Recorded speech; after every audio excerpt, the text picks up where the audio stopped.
years.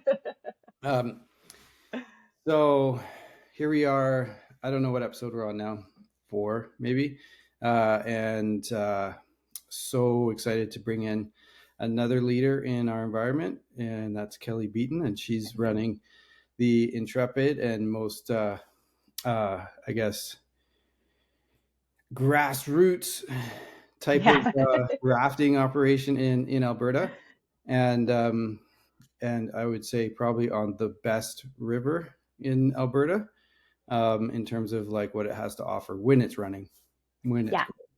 As Yeah, long as we have a good snowpack and some nice rain, we have the best river. such a great place to spend time on.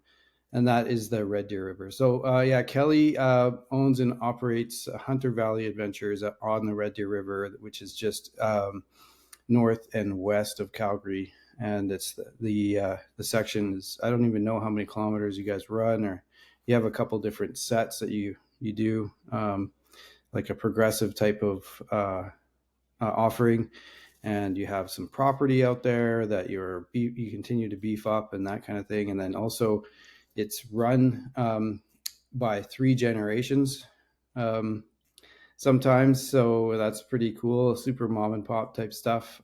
Just such a great feeling when you're out there. Yeah, so Kelly, just why don't you maybe introduce yourself a little bit and tell us how you ended up in the position you're in. Yeah. Okay. So I'm Kelly Beaton and I'm the owner of Hunter Valley Adventures.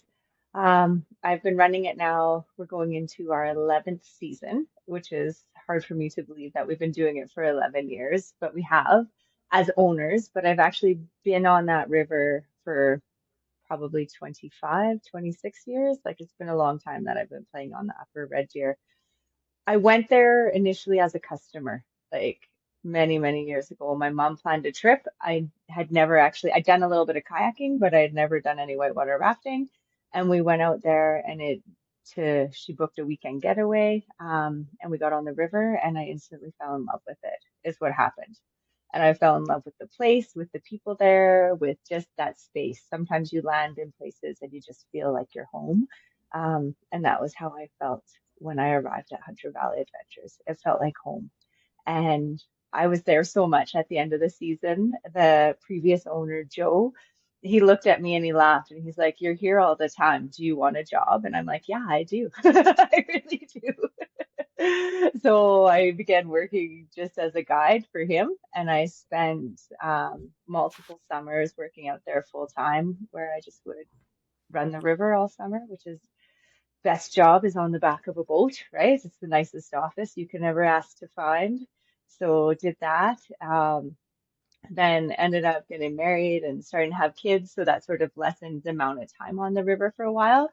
But we always went back. Like we were there. I have pictures of myself pregnant there. I have pictures with all my kids as babies there. We'd go for working holidays and we'd stay and I'd work on the river in return for getting to stay and hang out and be there.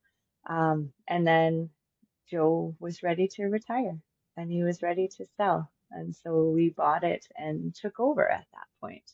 And that's 11 years ago now. So it's been a lot of learning when you go from something you love to do to owning something you love to do and figuring out what that means, right? And running it that way. But it's been amazing. Yeah, I wouldn't change it. Awesome. And so it's 11 years, and so you brought your kids up out there, and then also your parents come out as well. Totally. Yeah, so that's kind of what I mean by like there's three Yeah. generations. It's definitely It's a It's so different. cool. My kids have grown up out there. Like I have photos of them as babies sitting on the rafts and just being around and outside. And when I see what it's done for my kids, it's remarkable because they're almost adults now. One's in grade 12 and she's going to graduate this year, and the other one he's in grade 10, so they're pretty big. But the community and the sense of community that's come from that, their ability to meet new people and to be outdoors and the skill set that they have is amazing, and they help with the business. Like Mary is my number one camp attendant. She will answer any question you have, show you everything.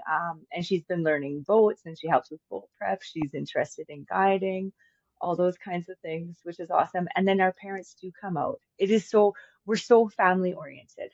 And then like we want other people to bring their families and be there too, because the ability to connect while you're there, you have no cell service, no Wi-Fi, no anything. You're just with the humans in the space and the power of that. And we lack that so much, and we have it. And we're gifted that we get to have that with our family constantly. It's amazing. Yeah, it's a great way to. I mean, it's a compression when you're there, right? Like it's a you don't have that opportunity to step away unless you just go, spend time with yourself in your cabin or something. But that's it's kind of the way I look at it is when you're kind of put in a place where you're kind of forced to. It's not that you're forced, but it's you're I guess corralled in a way, Yeah. and you can't really escape getting away from people, and that way you can't escape getting away from yourself a little bit, so that Hmm. interaction kind of compresses your personality and also how you interact with folks. It's definitely one of the magical things about doing things off the grid or getting doing backcountry trips or multiple day paddling trips and that kind of thing. It's it takes a couple days, but then Yeah. once you're into the third and fourth and fifth day, you really start to fall into it a little bit. You Yeah. begin to feel it, right? And I do believe that we crave that type of connection. Like we do. We just live in a world that's really busy and really fast and gives us lots Mhm. of other quick opportunities. Yeah. But when we can land back in that, it's healing for people too, And right? Like, we just don't know it, right? We don't know that this is something that we want until we actually experience it for some folks, yeah, and yeah, we hear that a lot on the river. Like, thank you for changing my life. It's like, yeah. uh, here, I'm just making you some bacon and eggs and giving you a boat, man. That's, but it's like, yeah, it's such a great experience in so many ways. And Um, I think a piece of that is the difference, Clay, with because I know, like, I mean, I've taken courses with you, and I know how you run your things. At least I believe I know, and that you have this connection to as well, and respect for the land, the water, the space, and the people who you're sharing your time and space with when you're doing that, and you want them to get the most out of that experience. And we do the same with our rafting. It's not just about getting in the boat, right? Like there's so much more to it, and so much more that happens that's transferable to life. That's about being in space, in nature, and in relationship with the land that we're moving on. And it makes a difference, and people feel it and they know it. Like they know it when they work with you, they know it when they come to Hunter Valley Adventures. It's that's a great. difference. Yeah. Yeah, I think it's just, whoever's facilitating just has to read the script a little bit, like you just have to kind of read the room. And the script is written by, the space that you're in. yeah, And basically it's that part's easy. The thing that yeah, I think both of us really kind of really work on and maybe try to, we care about a little bit is that connection with people, and then trying hmm, to ease them into the space that may be more challenging to them than us, obviously, because we spend more time out there. yeah. So, yeah, it's No, and I think, and it's huge if we can help people to bridge and to foster that relationship, right? To come into those spaces. mhm, Um, yeah, it's impactful and it matters. Yeah. right. And that's why I love working with you guys. So, do you have any news? Like, I know that you're kind of so like Kelly. You're tell us a little bit about what you do other than the rafting stuff. Oh my goodness. I have multiple things I do in my life other than the rafting. I work in education, so I do that as well. And I've been in education for about as long as I've been rafting. Actually, I think the two are parallel with each other. So I was a teacher, I was a guidance counselor, and I'm also an assistant principal now. I've worked in alternative educational settings for the last 15, 16 years, so outreach type schools. And I love that space. And because of that, we actually have brought some education pieces into Hunter Valley Adventures too. And so we do work with the school division and we run 2 to 3 weeks of a summer camp where kids come and go through a program we designed for them and earn high school credits while they're out there, which Awesome. is awesome.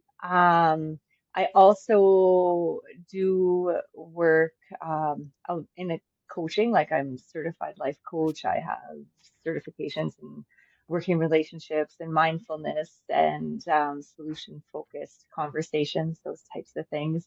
So I do work like that. I'm currently working on a silvotherapy certificate, so like a forest bathing, but from a more than just a walk, like a very intentional mindfulness and connection to process through it. So working on that and incorporate that piece.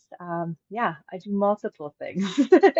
And I'm a mom to two teenagers and a wife. And yeah, Nice. lots of pieces. And so for the last few years, spent a lot of time balancing between the two, but I think I'm feeling a shift towards a lot of focus on Hunter Valley Adventures coming up here, which is really exciting for me, actually. Yeah. So you're going to reinvest into Hunter Valley this summer. Is that Yeah, and we've got some really awesome things coming up there. Actually, we're building our programming a little bit, I guess. Like we do a guide school and we're going to continue doing our guide school. I love our guide school. I mean, I'm a bit biased because we're there, but I do think we do a really good job of it. We spend a lot of time with people, meeting them where they're at and getting them ready to come on the river. So not only do we train our own guides, but we've trained guides from other companies. We've trained people who just want to know more about taking their friends down the river, but they want to feel more competent at doing so. So they want to have some level of actual knowledge and certification and practice. So it's sort of a wide breadth, and we just adapt to who our people are.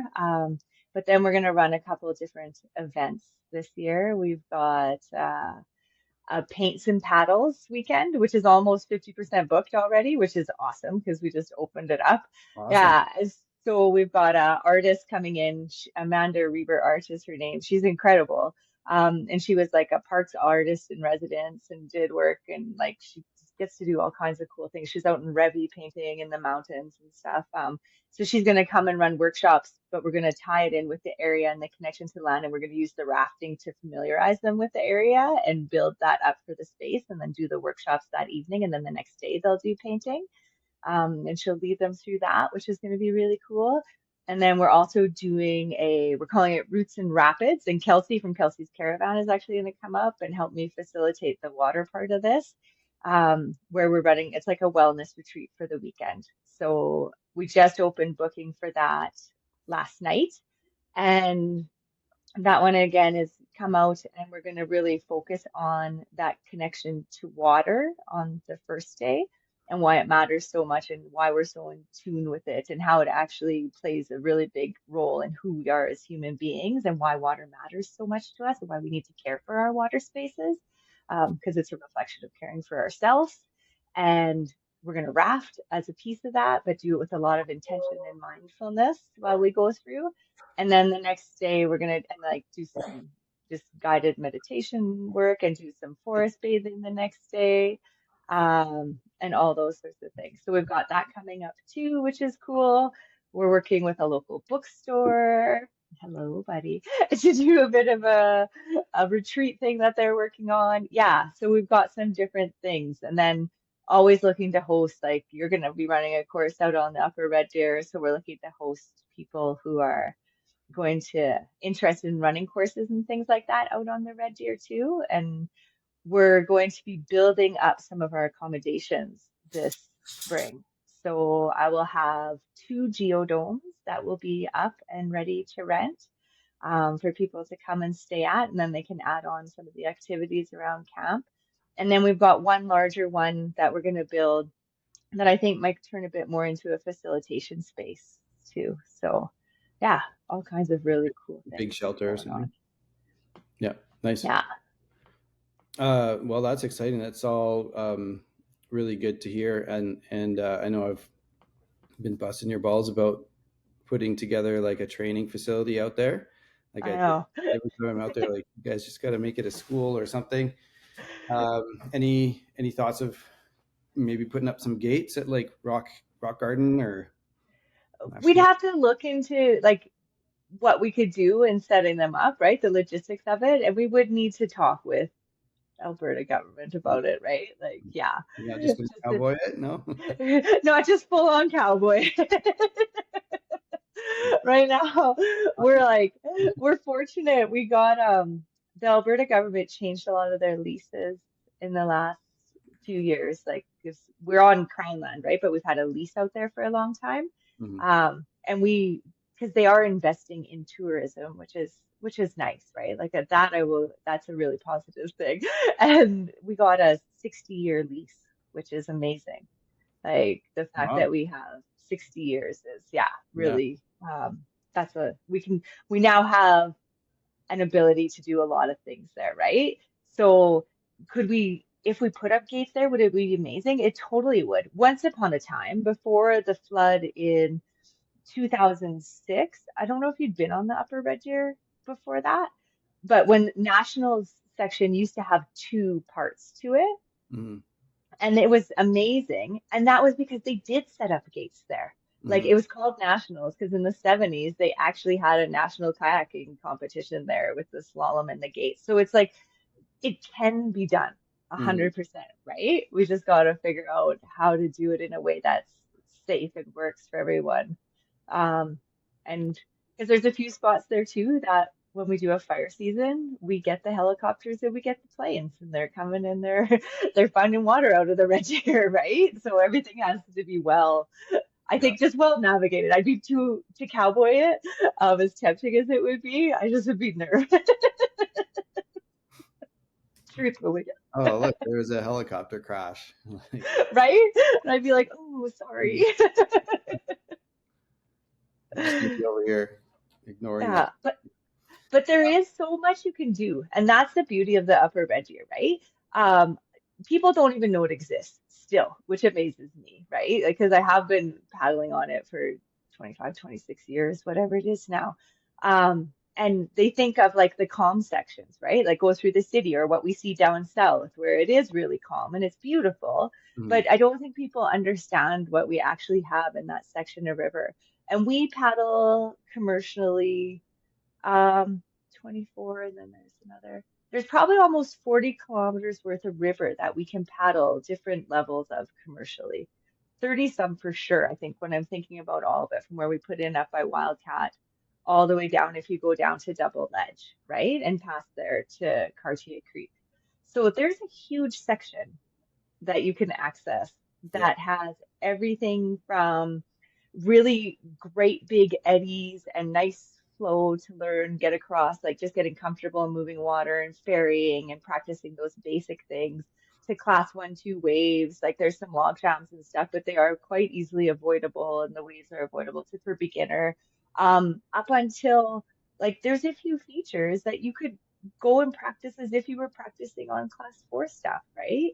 I mean, Goose doesn't really get class 4 unless high water, and then she does. And Staircase can do the same thing in high water, sort of. And it depends on how it's flowing and what it's doing, right? Like Yeah. it usually sits around a 3 when it's bigger. Yeah. Um, yeah, but there's stuff that you could do that you could push yourself to prepare for, to get ready to start to take on those bigger things, Yeah. right? Yeah, there's just so much you can play with in that area if you're willing to explore it and take the time. Yeah. It's definitely got it's got a spectrum, and again, it's like if I was to take a group there and park us there for 4 days, we would be able to, and this is for open boating. We would be able to work through a section like we have in the past. Like grade two, all the Hmm. way up to three plus, right? So it's the fact that you can segment it, and this one's going to work good for that day, and this section is going to work good for the next day, and eventually you end up like kind of really pushing everybody's level quite a bit. Yeah. So it makes it so special for sure, and the fact that you guys are kind of parked right in the middle of all that, which is very very convenient. for anyone Yeah. who wants to go out there and play, even not just go rafting, but if I'm sure like you guys host whoever wants to come in, right? And A very reasonable. 100%. Yeah. Yeah, if people want to come and they have their own boats and they want to stay and they just want to paddle and they want a central location, right, where they can come and hang out, we're happy to do that and to provide opportunities for that. And we have some spaces where people have set up their own tents or campers before, as well as we have the cabins that we already have on site right now, which are rustic, but they work and they're good. And so that's there. We have an outdoor kitchen that when you come and if you book to stay with us, like you have access to. It's got a camp chef, it's got a big barbecue. We have an outdoor propane stove that we'll let people use in that area. We're super fire smart, like we're so cautious because we really do live in the middle of like a matchbox when we're out there. So propane fire is all we have outside right now, just for management ability so that we know. But then we have a great big cookhouse area. That's my favorite building. And it's like rock floors. It's built, the walls are from the trees in the area. We have a big fire pit in the middle there. We've put a chimney in, so it helps with the smoke now, and it goes better with that. We have a barbecue in that area too that people can use. Like, it's just a really nice place to spend time, And right? would you And to guys, come and to play. And the stairs, and then we have stairs right up to camp. So when you go play on the river, when you're done, you come into the stairs and you just walk up and you're home, like you're yeah. here. Yeah. And would you guys help with facilitating shuttles for folks? Like if it was uh, Yeah, if it was something how it we could works? that was doable, absolutely. With advance notice, we could definitely look into doing that.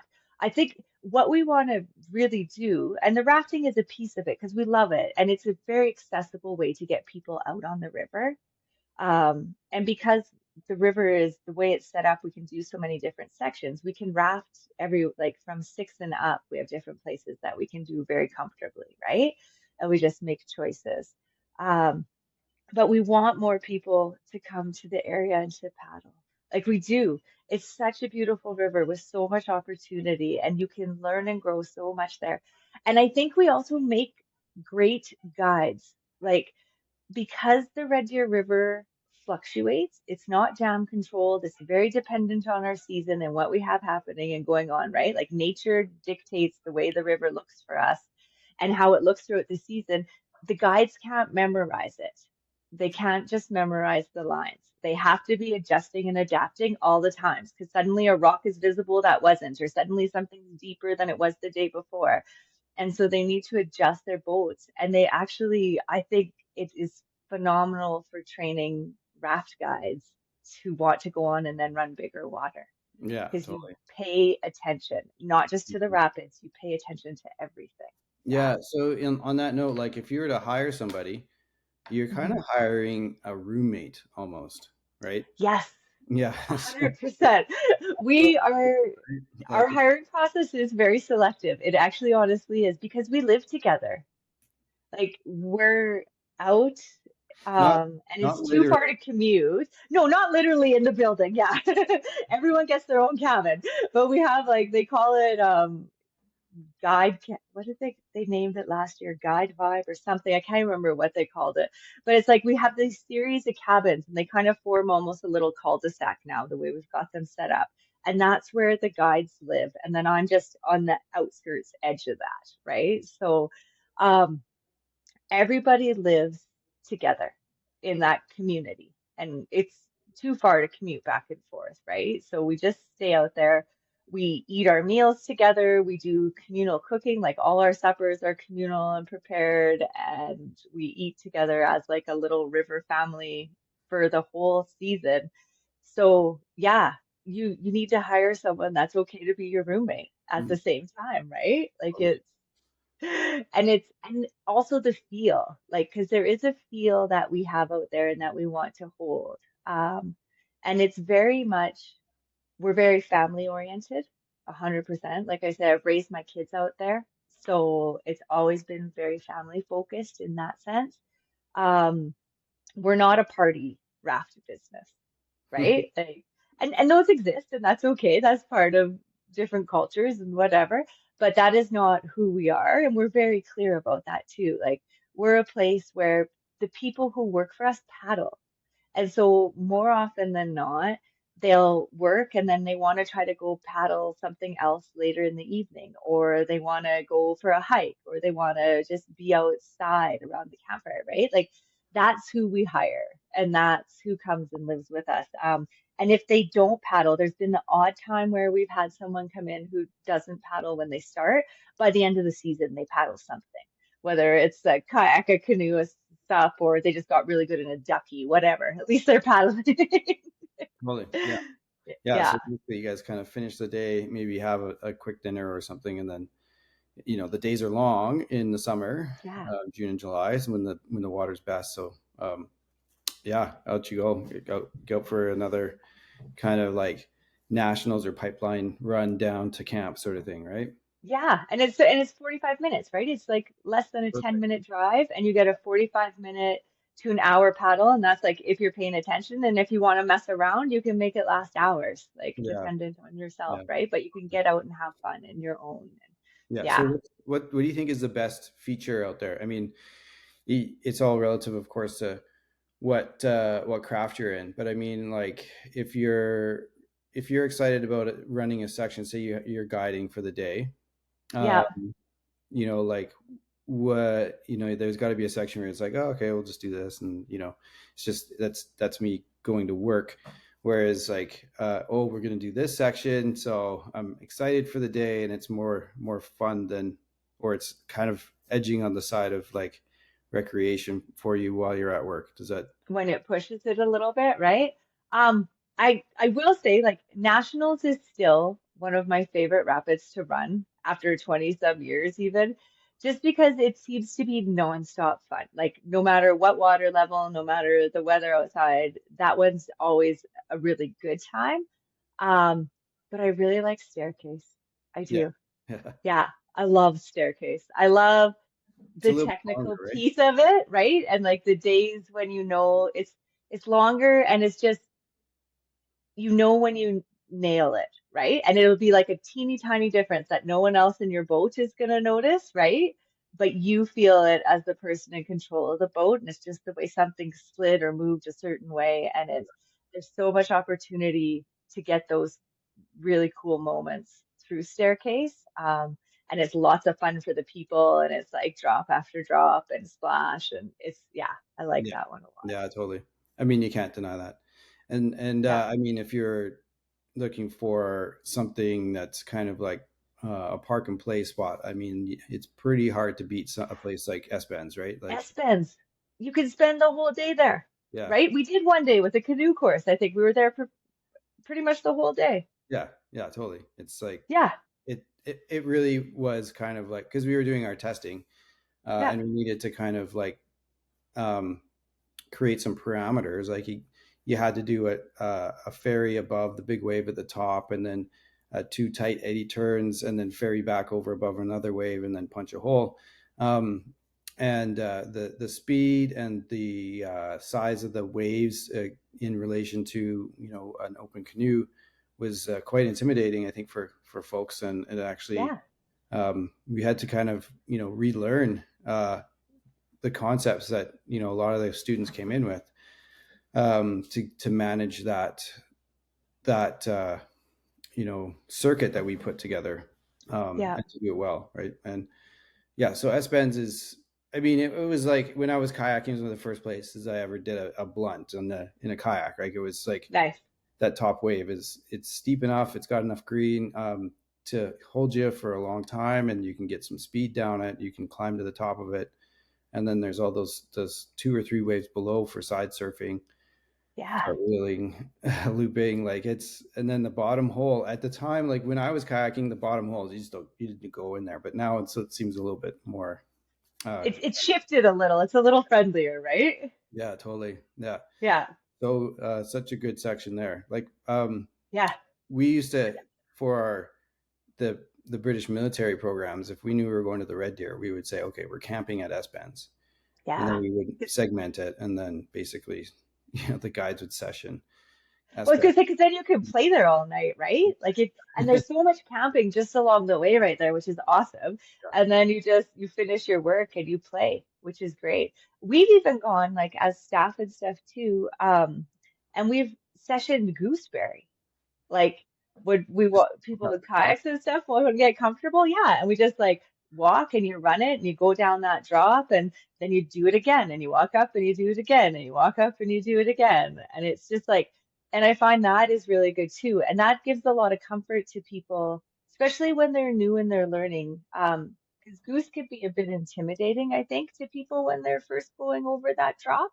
And it's got like it can go straighten out a little bit, so it can get a little retentive at the bottom. So I can understand it, but it's remembering, and I think this is important when we're teaching people to guide it in a raft. You get so anxious about that drop that's ahead of you, you forget that you have all this time. And if you're not lined up how you need to be, there's actually this huge eddy just above Goose that you can go into, right? And you can slow down and reset. You can even do it with a raft. We've done it. When it's like, this isn't where we need to be, we need to correct, and you actually can go back and start again. Even when it's And high water and really pumping, like you can you still. could, high waters is a bit more of a push, but you could get to it. Like it still exists a bit. There was only once that I've ever been on the river where honestly, I had to look at a guide rock to know I was at Goose because the water was going so big. We didn't even drop. We just went over. And I was like, did we just? Yep, we did. That was that. I, Yeah, yeah, that one was a shocker. But yeah. And so then it just helps people remember that they can breathe and they can pause, even when big things are coming up, right? That might feel big or might feel scary. They have the opportunity. And that's where I say, like, these things are transferable to life because it looks scary and I don't feel like I'm on the right track for it. But if I just stop and like take a moment and look around my surroundings, there's a place to pause or there's a place to correct. And if there's not, then I gotta hit full send, right? 'Cause then I just gotta go and I gotta commit. But it's really cool. Yeah. totally. So that full send thing is like a fake it till you'll make it sort of approach.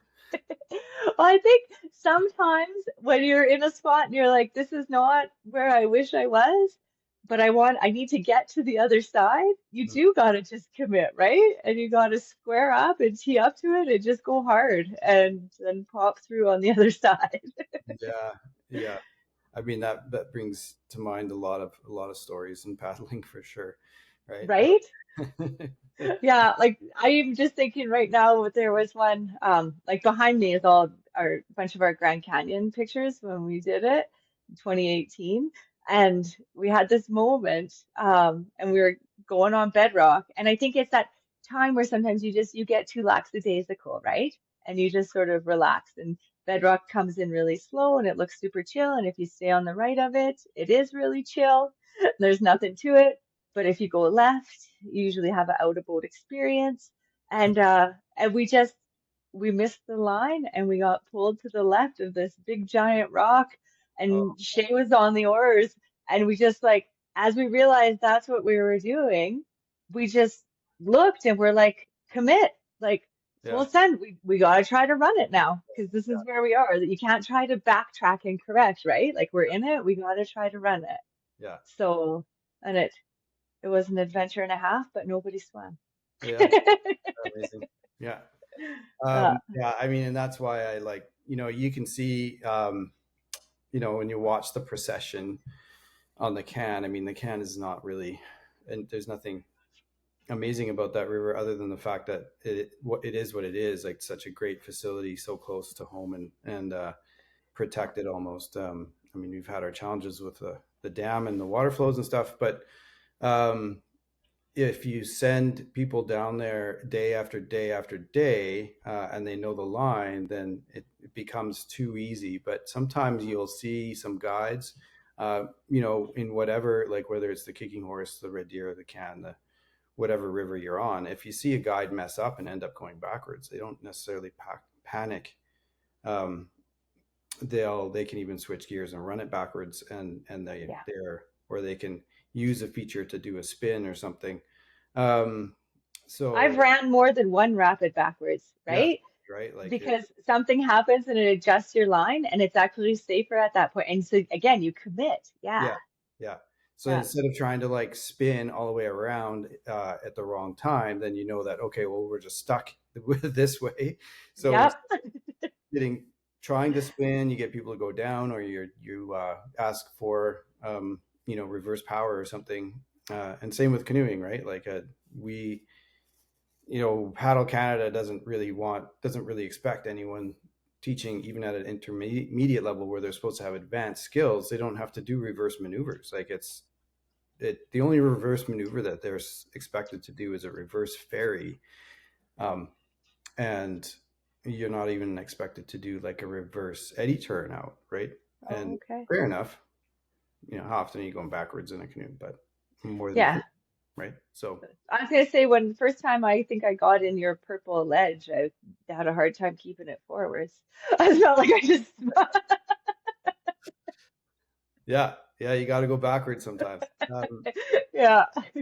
And especially as an instructor, right? Like as an instructor, you're bumping boats in, or you're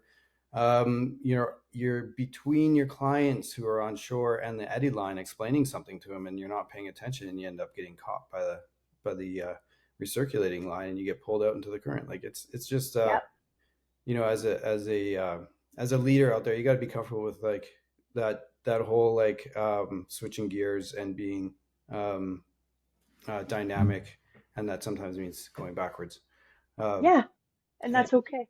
yeah, and figuratively for sure. Um, Yeah. so what's your forecast for the next 5 years? Are you guys you feeling really optimistic about where you are now, and then also like um, bigger plans for once you're stabilized, or you're thinking just keep incrementally getting bigger, doing the same thing, or not necessarily getting bigger, but just uh, more refined, I suppose, and just Yeah. refining the product so I it's better. I think I once had a really good Swiftwater instructor tell me that you go slow to go fast. And I think that's a piece of it. Be really good at what we do. And then as we continue to expand on different offerings and do things, we do it incrementally, right? And what we want to do is build more of a paddling community out there. And so that's that focus towards what you talked about too, like about part of a training facility of some type for whitewater or land-based activities as well too, right? Actually, like I think there's so much knowledge in the land that's out there. So with the school groups that we have, we've worked with a couple Indigenous owned businesses. So Mohican Trails and Painted Warriors, it's owned by two Indigenous women, Tracy and Brenda. They're sisters and they're phenomenal. So we've had a couple times where they come in with the school groups and Métis guides come in and they take the kids on medicine walks and just talk about the space as well, and what all exists in that land. There's so many things there that's all encompassing.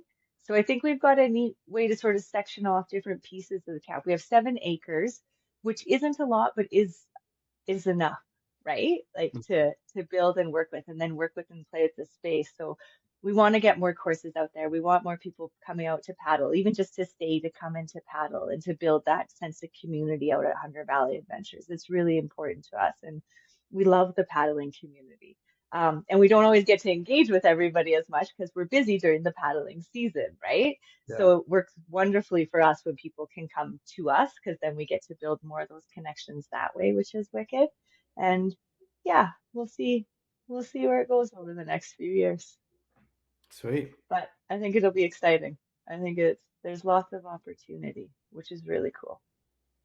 Yeah, it sounds like you guys are doing the right thing by Hunter Valley, for Hunter Valley, sort of thing. So that's exciting. I really hope to um, spend more time out there. Obviously, we have our own challenges on this side of the world, right? And Hmm. I'm pretty busy there as well.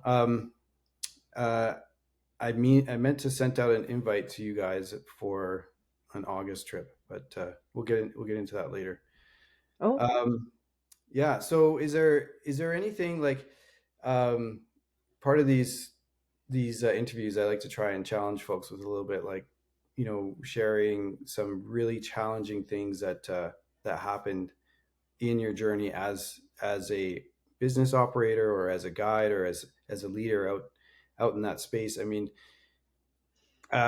you must be challenged quite a bit as a teacher and assistant principal. I mean, there's there's a lot Yeah. of stuff there.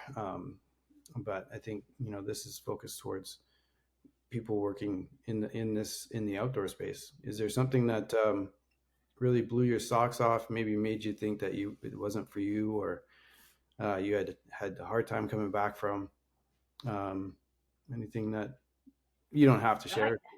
no, and I'm just trying to think and see, like we've had, because stuff happens, right? And I think that's the thing. I think when you want to explore and play in the outdoors, and that's just an important reality of it, there will be times where stuff will happen, and things happen, and so you want to know who you are in that situation, how you respond, how you handle it, and if you can or can't come back from it, right?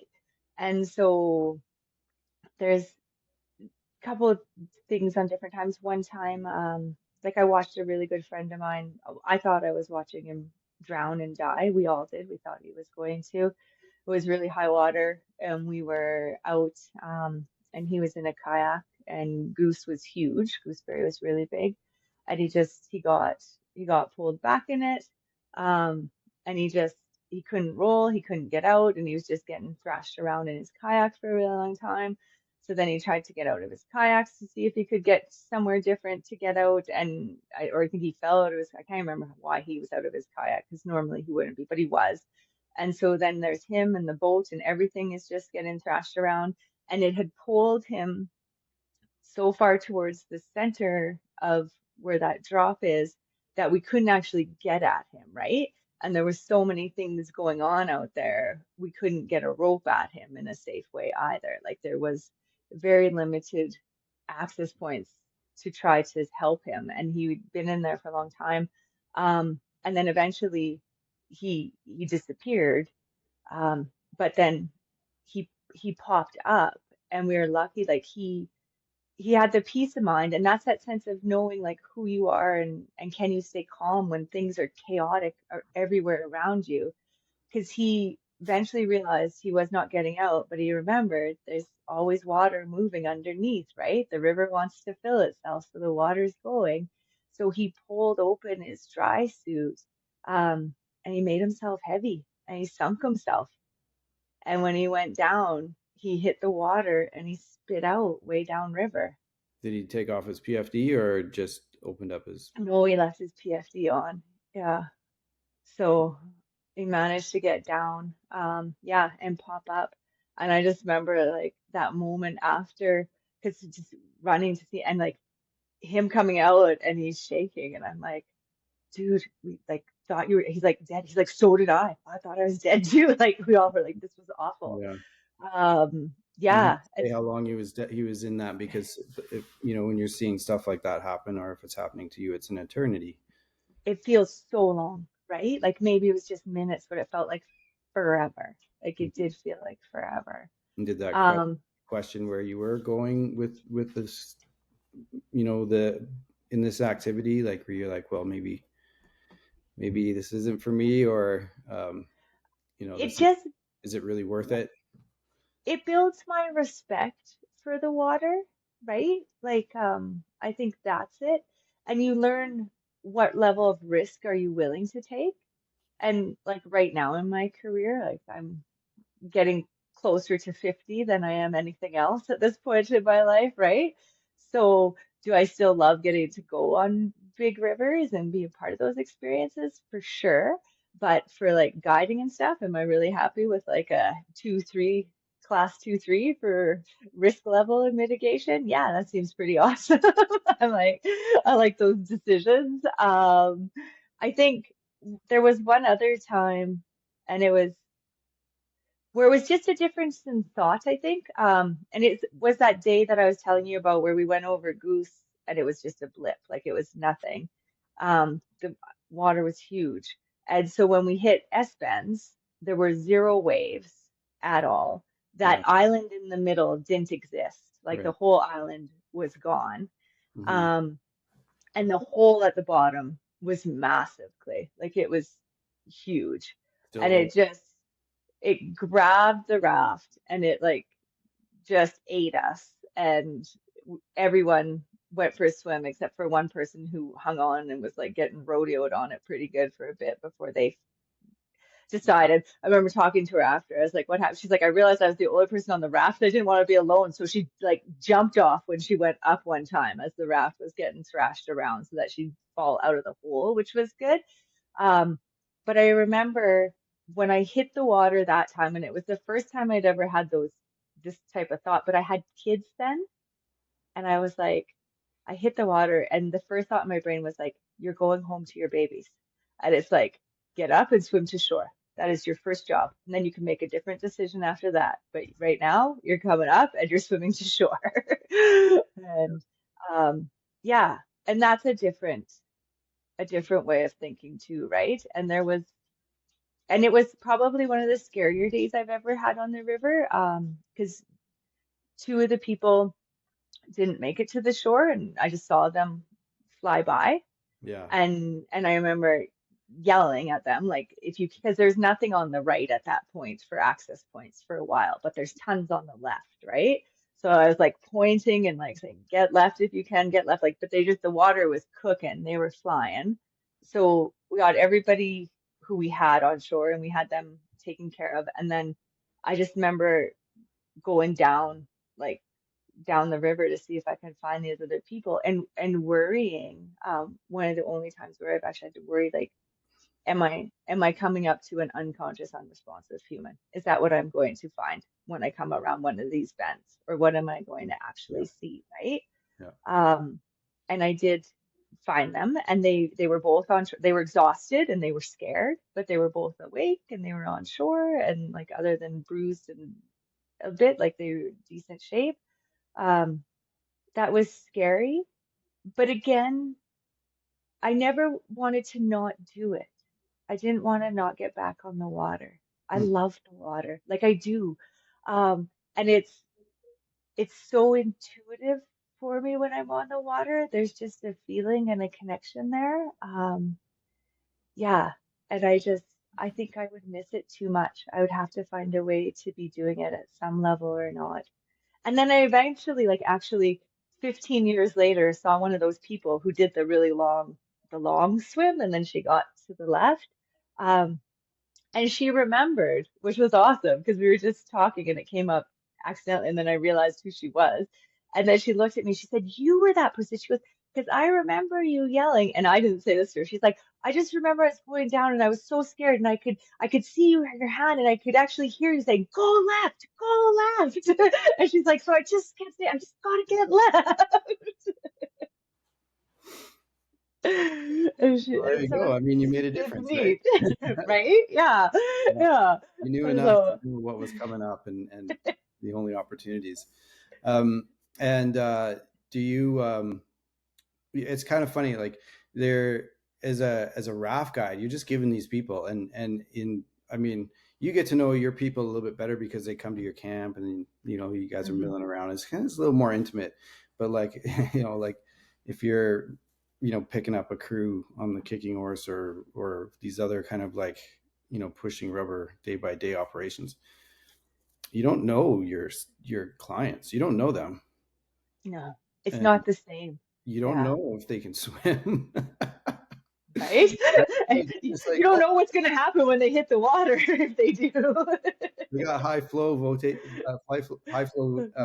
flotation, so we're okay, right? Yeah, Yeah. and that's like there's always a couple fatalities, especially kind of around Mhm. here every year, and it's typically like that piece where someone just falls in, and then they have kind of like this whatever it is. It's a vagal maneuver or like a vagal response or um, and it affects some sort of congenital heart thing, or they have something Mhm. that's chronic or whatever, and they just kind of like hit that water. It's so cold, and it really causes Yeah. havoc, and then it causes a cardiac arrhythmia, and then they're out. Yeah. Um, and it's another thing that you just you could know them, I guess, in your terms, but even as a seasoned paddler, sometimes it happens to folks. But Yeah, it's just that story just made me think, like there's no chance of doing a swim through with somebody as for No. your clients, right? I Yeah. mean, that's if we're doing an expedition trip or if I'm training folks, we're doing a swim through first thing. We're just gonna like let's talk about how to swim and how to do a self rescue and that kind of thing. But you don't get that Yeah. chance as a raft guide. That's kind of Not in the same way, right? And we do, like I will say, we pride ourselves on our safety. Like we do take risk mitigation really seriously, and we'll adjust trips if we need to based off a cruise. yeah, But we are fortunate and we are different than a lot of other companies in that we are smaller, we are more intimate. People come, they arrive, they settle at camp, which is actually our home. You have a coffee or take a few minutes, right? You get to know people, you talk to them a bit. And then in the safety talk, we'll go through those sort of things a little bit. And we try to reiterate it a lot while we're on the river, when we're going into rapids and stuff, just so it's sort of at least in their mind a bit. But you don't get to actually practice it. Whereas, yeah, like in guide training, they're swimming all the things, right? Like they're swimming and they have to because they need to know how to swim the rapids and be comfortable and they need to know what people feel like. Like those things all matter and you get to see and know. But yeah, you definitely take more of a chance when you're taking people you yeah, don't know. But we do get a lot of chance to talk to people before we get on the water with them, which makes a difference. And we'll know people who are nervous and we'll know who aren't, and we can set them in the right place in the boat, and we'll find out often if they're swimmers or not. And we'll have like helmet color coding that we use that we know as guides for awareness of like who's who if we need to and that oh, that's sort a of great thing. idea. So That's a really good idea. yeah, it works awesome. And then you just know. So then if something was to happen, they know who needs the most support first. And yeah, Yeah, yeah. based I on mean, the it's helmets floating in the river. a couple times I can recall like getting clients and on the Bow Canyon, you talk it up a little bit and come into that class 4 set and coming around the corner, and these two old ladies that are sitting um, next to me are like, I thought this was a day float. Oh Like, no. there's going to be waves. Like, this is after Yep. the flip talk and after like the heart racing ferry safe side, oh. Yeah. Funny that when like they just like coming around the corner, you kind of have to like put your nose on an eddy line so that it kind of drags you along the shore, and it doesn't you don't end up getting pulled out too far, but you still have to control not getting pulled into the eddy.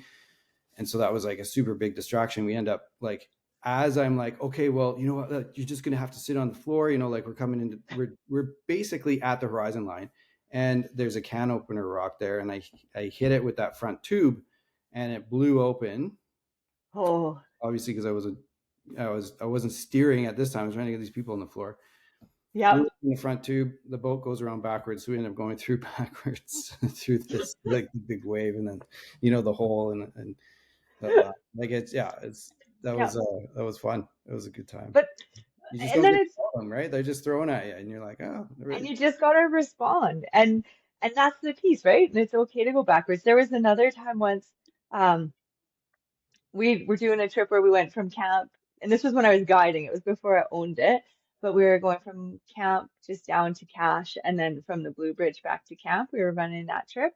And a different guide on the way down had put a hole in one of the boats. They just popped out on a rock, right, on one of the tubes. So we did a riverside repair. And then we got up to the top, and Joe was like, Kelly, I don't want to give him that boat with the hole. You take it. And I'm like, yeah, but then I get the soft-sided boat, right? Like, whatever. So I got the boat with the hole in it to go down through Goose and those things, right? And that's when Big Rock still existed. Um, and I had a boat full of like a couple moms. I had two younger kids, like they were small, little ones. And we went, and the water was going. We went over Goose, and we were just not quite right. I knew we were going to be in some trouble. Like the soft side was just getting sucked, right? And it grabbed and it flipped us.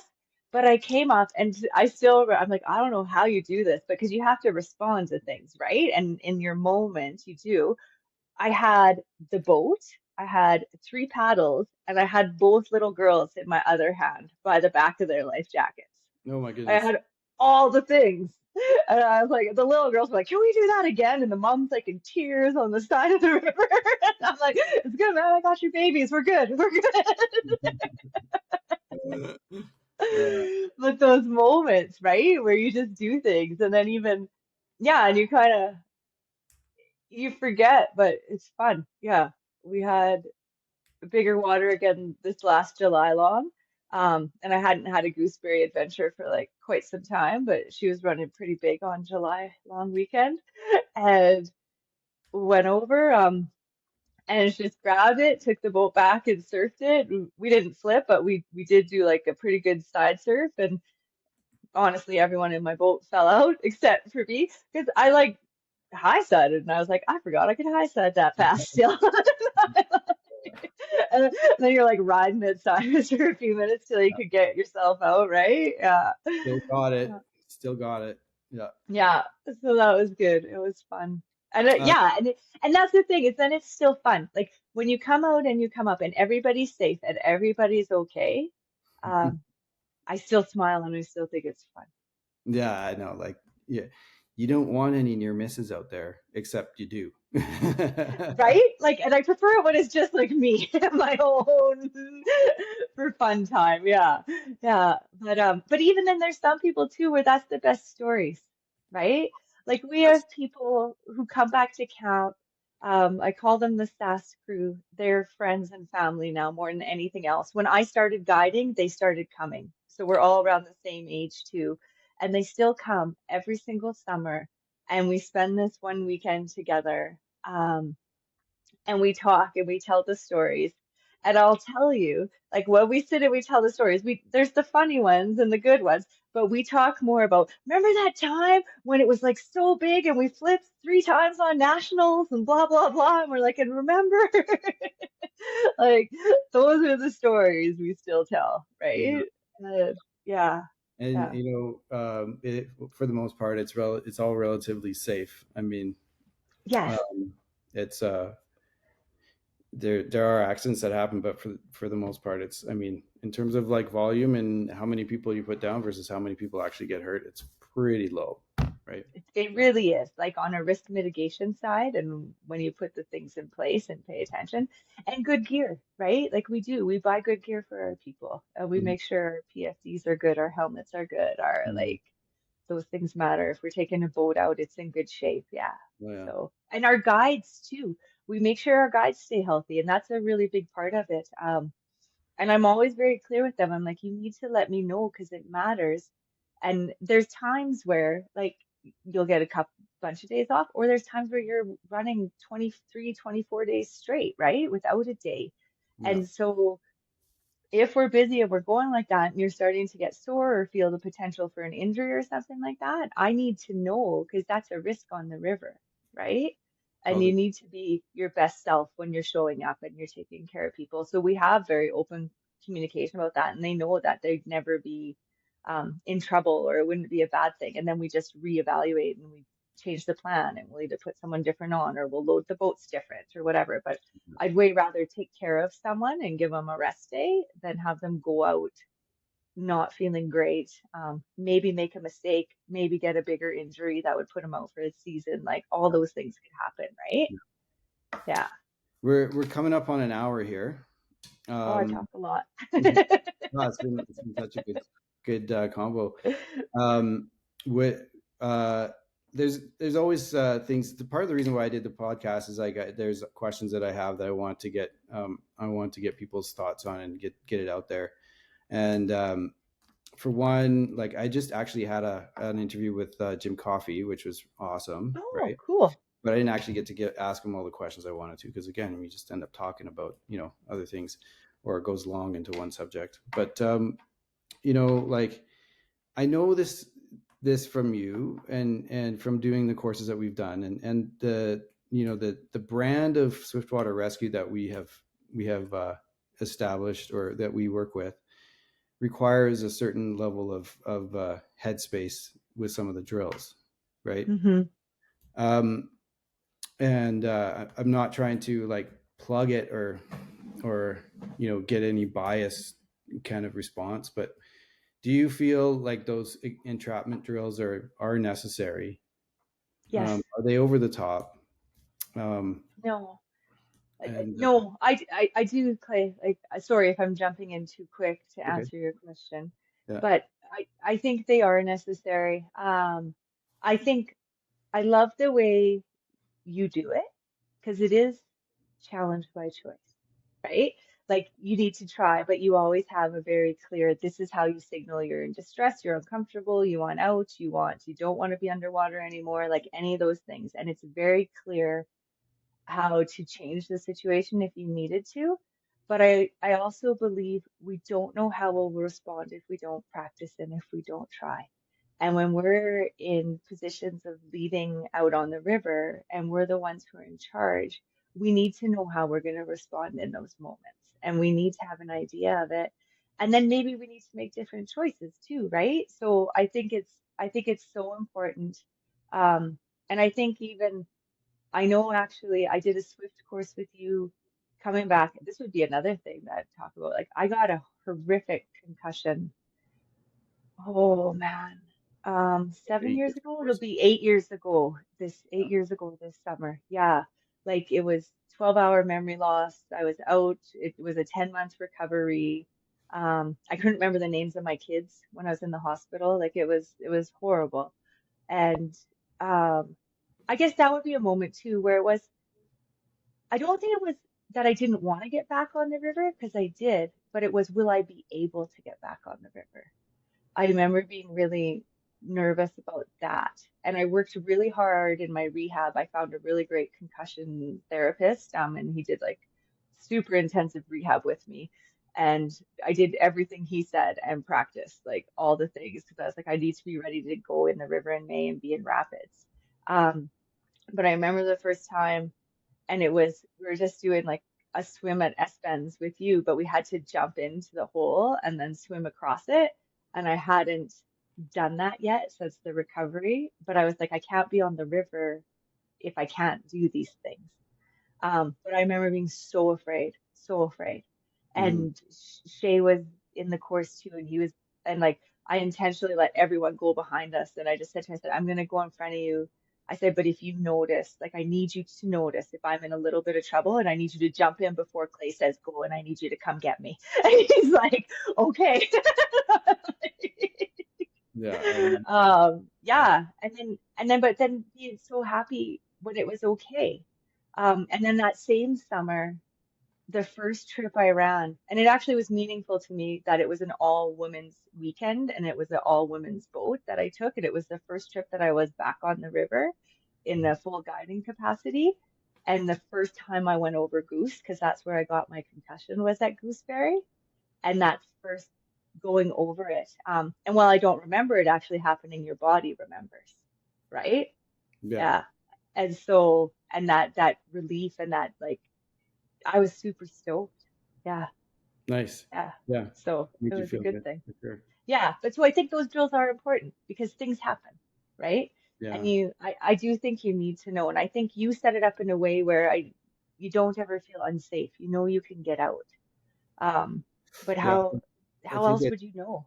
Yeah, you wouldn't, especially for someone who's coming into the industry, so like a newbie, um, who Yeah. hasn't maybe had the experience of learning to roll a kayak yet or something. Like you're doing this swiftwater rescue course, but and you're expected to operate in class 3 water, class 3, 4, 5, whatever. And I've watched a friend struggle getting circled in a hole where his lapel had caught on the horns of a raft frame, and then uh, Oh, you know, and I've also watched a co-instructor, getting stuck in a hole, and we had trouble actually getting him out. And it was a bunch of other instructors, and we were just kind of like seeing what works and what doesn't. And yeah. like it's and I've had my bad swims as well, and I came out of it having to process it, right? Like I had to Hmm. process the decisions I made and why I ended up there, and it was as a new guide. Like I was new, like I was basically um, guiding a group in flood conditions, and I had no business being there, but in the end, we all end up in that place where we Yeah. have no business being there, but we're there and we are expected to lead people. And that's, But um, I think, something that I keep bringing up, you know, with both instructor courses, Swiftwater courses, and guide training with timberline stuff. Is like, how do you process your stressors and mhm, things that go wrong? Like that yeah. that day that was big for you guys. You flipped at S Bends, and you had the potential of losing two people. How do you process Yeah. that? And Um, those debriefs are so huge, right? Like, how do you do it as a collective as well as how do you do it individually? And you need to know yourself. Yeah. And I think that's where, like, it, for me, it's beneficial. I think, like, I'm very empathic and intuitive, and I have like background with my guidance counselor stuff and like working with people. So to sort of help walk through that, like, and do a lot of work on knowing myself too. And so then I'll have those conversations with staff when these things do happen, because we do have days, and I'm like, what do you need? Like, I need you to actually think about what do you need right now to feel okay about what just happened, and to like let it move through you, and then like we'll do, and we and make sure we debrief collectively, but then also what do you need individually? Yeah. and to be honest, like, what if someone was to ask me that, you know, uh, with a challenging call on the ambulance, I could talk about it, right then. What do you need right now? I Mhm. just need to talk about it. We need to review, like, did I do the right thing? Were we timely in our interventions? Like, did we go to the right hospital? Blah, blah, blah. But that one moment where we're processing isn't the end, like, Yes.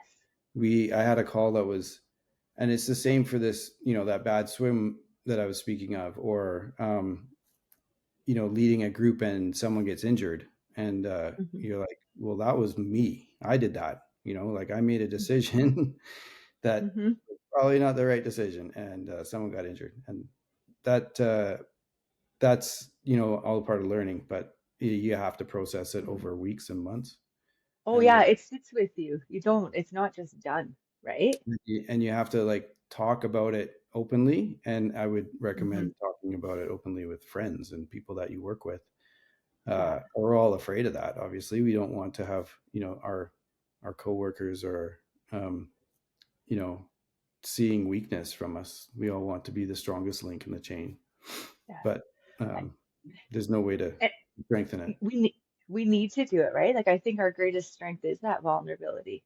And if we are willing to talk, and that's how we get better too, right? Because if we can process and talk through these things, and eventually we begin to examine it, like you said, where I made this decision, I was in the wrong spot, I did this differently. Like, that's how we learn to look at things different too. And Mhm. yeah, and I think it's really important. But it's necessary to take the judgment out of it, right? Towards ourselves and towards each other. Because, like you were saying, people are nervous to speak about it lots of the times, and they are, I find, because we're scared that someone's going to think poorly about us if we try to have those conversations, right? Yeah, Yeah. Whereas I and think, so, but also I think, and you know more than me, right? Because you're well educated in that space, whereas I'm primarily educated by anecdote, and then also, a little bit through EMS, where we do a little bit of uh, I'm not going to say it's actually that helpful, and it's actually more infuriating than anything, what our mm, what our system provides us. But we do a little bit of that work, and um, I'm just going to say, like, it's okay. If you feel guilty, it's okay. It's part of it, right? yeah, You have to, let's get through the guilt, right? And if someone's yeah, going to say something, or you're afraid that someone's going to comment that you made a mistake, or you suck, or and they're going to judge you for it. It happens. Everyone gets judged in a certain way, and if you're judging yeah, yourself, then sure. But at the same time, you have to get away from it somehow. And is it so, Kelly? Is it something that you go through, like, to remove it? Like, do you go through that judgment? Do you? Uh, yeah. Yeah, I think Yeah, you feel have to to acknowledge that it's there, right? And you have to see it and feel it. yeah. But then you need to know how to process it and how to sit basically how to sit with it in your own body and your own mind and to cycle through it and then to release it. Because if we squish it down, it's going to stay there and it's going to pop up when we don't need it. And if we sit on it, but then we stick in there and we just hamster wheel it, that also isn't healthy, right? Because then it's not moving and we're not processing it.